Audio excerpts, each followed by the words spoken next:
What is up, y'all? It's benpool77 here, and today we're doing a different type of video. Well, it's kind of the same as the last one. It involves action figures and whatnot, but this goes into the nitty-gritty of what's been happening behind the scenes as far as the rights to certain properties, such as like DC and whatnot, companies like, Mattel, McFarlane, Hasbro's, and all that type of stuff. So last night, I found out through a YouTube video by the name of Jagger 101, and their video was called McFarlane Lost the DC License to Mattel. And I was like, huh? How can that be possible? Because, I just started collecting McFarlane figures, especially some of the Batman stuff that they had. And I was a bit torn, honestly, because I was like, I don't want to watch this. I'm too scared. I don't want to do this. This is going to hurt my feelings. But, like they say, the truth will always set you free. So, I decided to watch the video and learn a little bit about it. And so, McFarlane Toys had lost the DC licensings to Mattel. That's right. The same people who make Barbie. Barbie! I'm not complaining. Don't get me wrong. Barbie were ahead of its time. And to a degree, kind of still are because of the movie. The movie was pretty good. I recommend you check it out. But enough about that. We're not here to talk about Barbie. We're here to talk about DC and McFarlane. The clash between McFarlane Toys and Mattel. So, apparently, I guess 6 years ago, Mattel had lost the rights to DC to McFarlane Toys, and they've been doing their stuff. A lot of people have their complaints about the collector's editions and stuff, about how there's different versions, like, oh, there's a silver one, there's a gold one. Honestly, like, I don't really see the need for that, but I also understand, like, the attraction to certain figures like that, because that also paves the way for, like, for example, the Dark Knight Returns all gray version. I plan on getting probably like maybe two of those, because one of them I want to customize myself, because I feel like I can see potential in like painting your own figures for things like that. And so yeah, so apparently now that I'm looking at this article that was actually released yesterday from the LA Times. I don't read any particular newspaper. I just found the first one that popped up. Mattel had reclaimed highly coveted rights to create action figures and collectibles based on DC characters such as Batman, Superman, starting in the second half of 2026.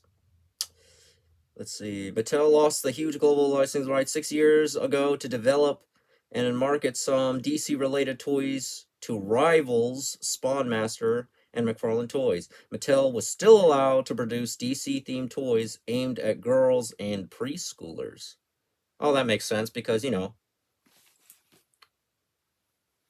Barbie.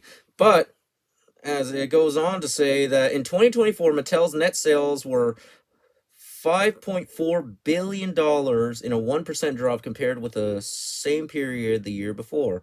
The company's net income reached $542 million, up to $214 million in 2023. Let's see, and all that, blah, blah, blah, blah, blah. Mattel Warner Bros. Discovery brand did not disclose the arrangement's financial terms, licensing agreement, blah, blah, blah, blah, blah, blah, COVID-19, some, Clayface, Batman Part 2, so yeah, basically, all this financial heebie-jeebie mumbo-jumbo that I honestly am not too keen to go through, because, long story short, not to brag, but I do not read.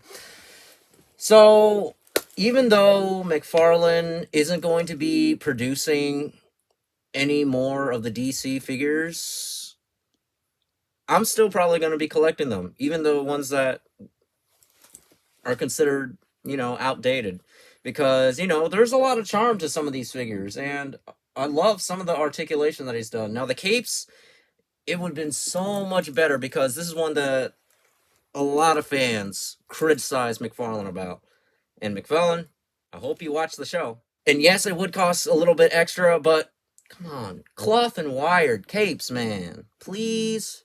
I see that's what you're doing with one of the new Dark Knight Returns figures that's coming out on the 20th this month. I'm going to be pre-ordering some, probably 2, and then I'm going to head to Best Buy, see if they have any in stock, because I got a lot of stuff that I want to plan out and do for this video, and not only that, but for my creative future endeavors, because it involves something that I'm doing with some things that I'm writing as far as DC properties, and I plan on working on writing some stuff that involves Marvel properties too. Now, I do not own any of the properties. These are mostly fan-made, fun stuff because I love these characters. These characters inspire me in a way that, you know, a lot of human beings nowadays can't really inspire me because most of my heroes are dead.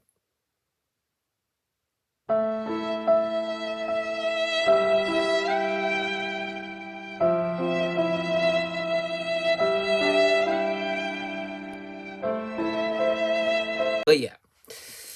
So yeah, honestly, even though this is going to be McFarlane's last year or year and a half producing these figures, I hope he really, I'm just going to say good luck, and I really hope that you definitely keep on adding, you know, the finite details that you added into these figures, because honestly, like, your complaints to the toy companies back in the day, back in like the 90s, when you're like, they need more articulation, they need more details, like, why aren't they doing this, this, and this? Like, these are very valid points. Like, I love the fact you were able to push the envelope on such good-looking figures, and it kind of kicked everyone else in the pants, because now we got figures like Hot Toys making very, very accurate style, you know, figurines based on whatever. But yeah, this is gonna be, it's definitely, it's an interesting time. It's a bittersweet time for McFarlane fans, especially the toy line fans. But, you know, he's still going to be coming out with his stuff. He's still going to be releasing his Spawn stuff and all the various other projects that he's got his hands on. And I'm still excited to see him because I'm kind of getting into Todd McFarlane as not just an artist, but as an entrepreneur, and also just as like a human being. Just like his attitude towards certain things about how to tackle the world and how to really do what you love and get paid for it. Like, that's the type of life that I aspire for. And, you know, I will be doing some reviews of the figures. And, you know, in the future, I would love to do some reviews of the Mattel stuff.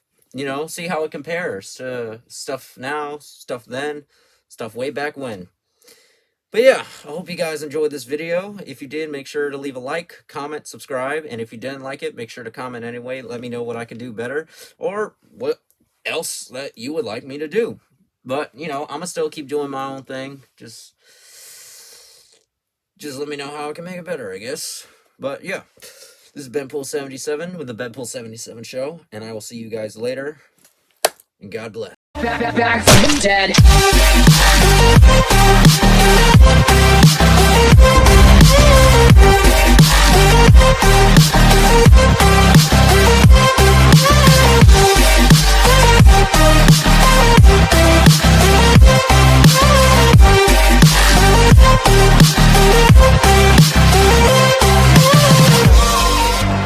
The countdown has just begun. Are you ready?